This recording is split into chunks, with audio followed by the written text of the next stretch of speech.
God, I can't believe this. That can't be true. That can't be true. I do believe it. No, I do believe it. Yeah, well, make up your mind. You know what I did? I bought a bright yellow shirt today with the glittering palm tree so that Abraham would see me. Talk into this. Yeah. I bought a bright yellow shirt with the glittering palm tree so that Abraham would see me. Well, that's not how you're chosen. It's not what you're wearing. So this is good. It's what's shooting out of your ears. Amen. It's your aura. It's your readiness to hear. It's the power of your desire in relationship with your readiness to hear it. Sometimes you can be not that ready to hear, but your desire is off the charts. And so we see you lighted up out there. You're sort of pulsing in the darkness. But when you have desire and you're really close to vibrational line with it, you line up. So it doesn't matter. It doesn't matter about the bright yellow shirt. Yeah. First, I want to say to Abraham, thank you for Esther Hicks. So my question is, it's the struggle I have between the physical and the non-physical, and I know, like, my inner being. And that's a strong word, that word struggle. It is. It's a big struggle. Really? Your inner being slapping you around a lot? How can that be a struggle?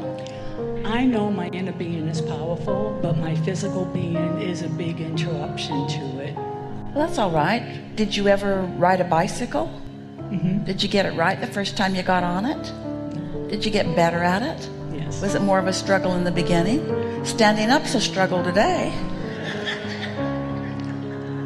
We want to hear you, and we are not making fun of you. Okay. But the word struggle is stronger than it needs to be, because sometimes alignment is more easy than others. But you'll really appreciate this. This will really resonate with you. If you are like most humans and you've been calibrating to other humans, sometimes it's easy to get along with them, and sometimes it isn't. Sometimes the same person is moody in different ways. Sometimes you're moving from person to person to person. The law of attraction is really what's matching you up. But as humans, you go a lot of places that you're not inspired to go. You go because you're assigned to go. You go because you're supposed to go. You go because you're expected by others to go. You go because you're paid to be there, because it's your workplace or whatever.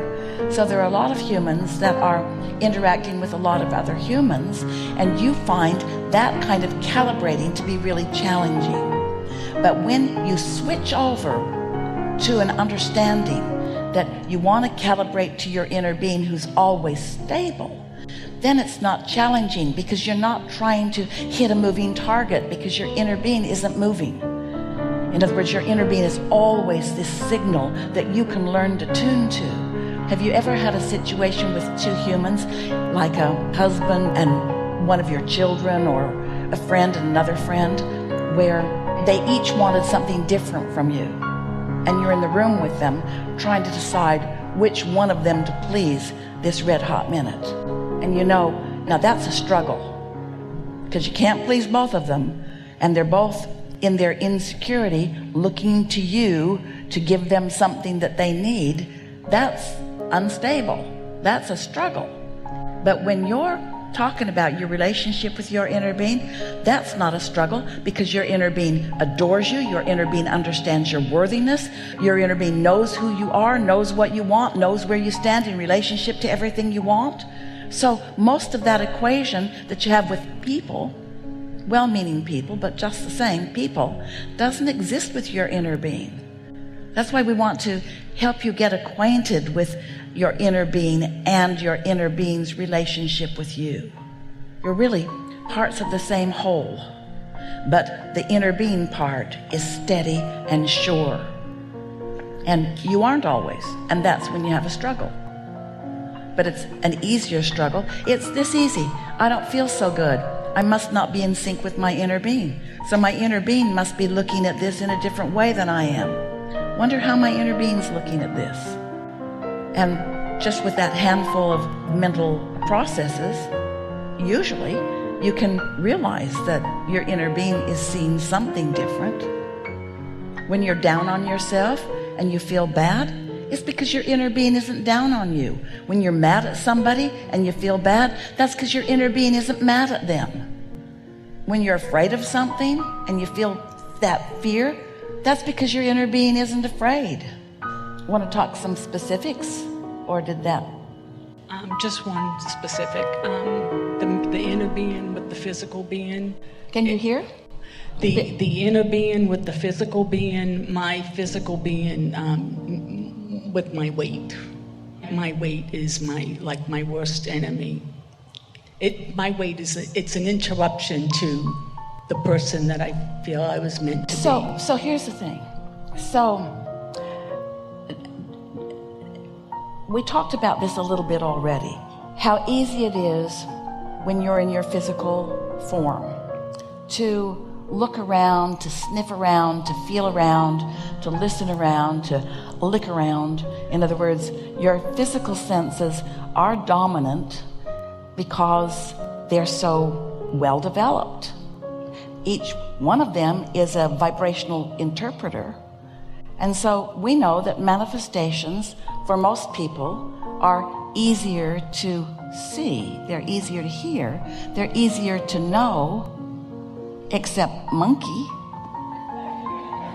Monkey's not nearly as interested in what's going on, see it, hear it, smell it, taste it, touch it, as sense it. So you're wanting to develop your ability to feel. We've been saying to you for a while that the struggle, we'll use your word, the struggle that most humans have with getting things to move in the direction that they want them to be is that they are so infatuated with what is. So you look at what is, you offer a vibration about it, and you can't get past it because it keeps your belief going. That's where you're trending. You trend where you look. When Jerry and Esther were roaming around this nation in the monster bus, and Esther did most of the driving, and sometimes Jerry would say, "Oh, look at that," and Esther would start driving toward it, because where she's looking is sort of where she's going. He got so he never pointed anything out unless it was straight ahead. You tend to go where you're looking. It's a law of physics, really. What you give your attention to, you move in the direction of. So you have to find a way to be forward-looking rather than looking at what is.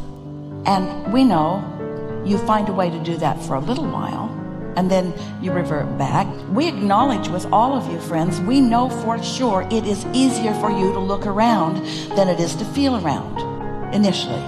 You will reach a place where you will be more like monkey, where you will be really interested. At the cocktail party last night, some lovely person said to Esther, "I can see someone, a being, standing on the stage next to you, Esther." And Esther said, "I know, it's Jerry." And he said, "Because when you move, your aura moves with you, but that doesn't." And so what we're getting at is there are all kinds of things that you don't usually see with your physical eyes that are part of your experience.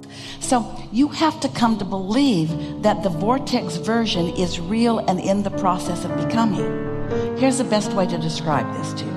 Some years ago, there was a beautiful young girl coming to the Los Angeles workshops, really wanting to become pregnant. She so wanted a baby. She talked about it. She came every 6 months. Esther held a gathering there, and every 6 months she came, and the groups were small. She usually managed to get in the hot seat, and that was what she always wanted to talk about. But her feeling, what she was seeing, was absence of baby.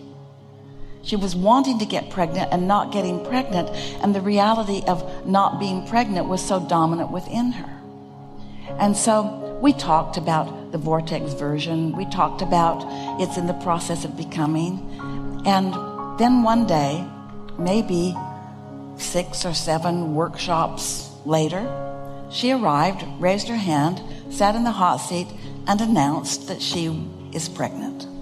And many of the same people, small group coming in those early days, were so delighted that now she is getting what she wants. And we said, "We don't see a baby." And she said, Oh, well, I'm just barely pregnant. We said, no, we don't mean that. We mean, you've been talking about taking the baby trick-or-treating. You've been talking about buying clothes for the baby. We don't see you doing any of those things now. Why are you so happy? And she said, because I have a baby. We said, we don't see a baby. It's like it's the vortex version of the baby. It's in the gestation period. It's in the process of becoming. But because she knew now it was in the process of becoming, it was easy for her not to feel lack of baby. How many people want a baby, can't get pregnant, adopt a baby, then they get pregnant? Why do they get pregnant after they've adopted a baby? Because they're no longer focused upon lack of baby. And so the human condition is you're usually focused upon what you've got.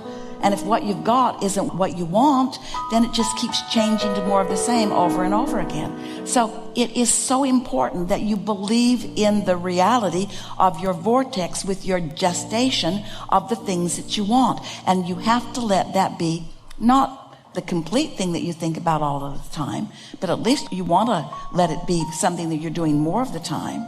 And so we want to take issue with all of you about what you call present tense and what we call present tense, because we call what's in the vortex present tense. Once you've put it there, as far as we're concerned, it is done. And you've got to figure out a way to feel more doneness of what's in the vortex and less lack of what's in your experience. Because there is nothing that you cannot be or do or have. Nothing that you cannot be or do or have. It's just a matter of, you called it a struggle. We're going to call it an experience of calibrating. Look at it this way. Thoughts about the absence of what you want don't feel good.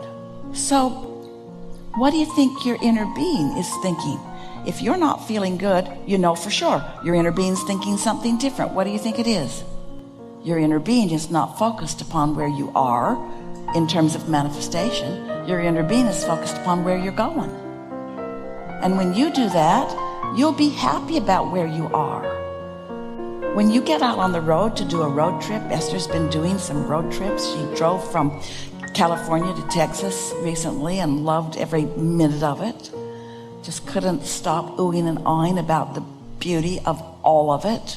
You don't get part way out. It was a 2-day drive. She went with a friend, Val. Val's a really good driver.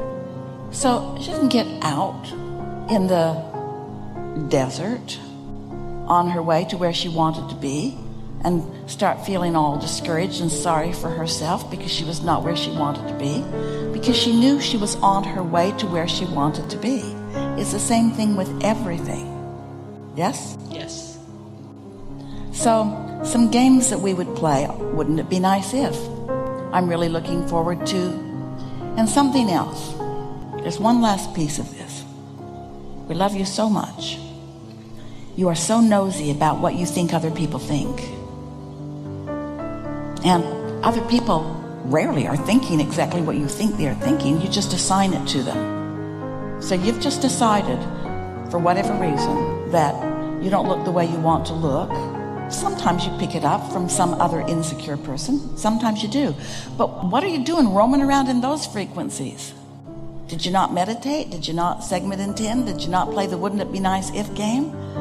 Did you not make your statement to the universe? Did you not acknowledge that your vortex exists and that everything that you want is in it and you're on your way to it? Do you not understand this stuff? Do you not know that the law of attraction is real and that you can't get something when you're thinking in opposition to it? This is the wonderful thing about the law of attraction and everything that we're talking about here in terms of the laws of the universe. They are steady and consistent, and they won't fool you and they won't let you down. And so if something isn't moving the way you want it to move, it's because your thoughts are keeping you from moving in the direction that you want, because your inner being cannot will thoughts into your mind. There's no assertion.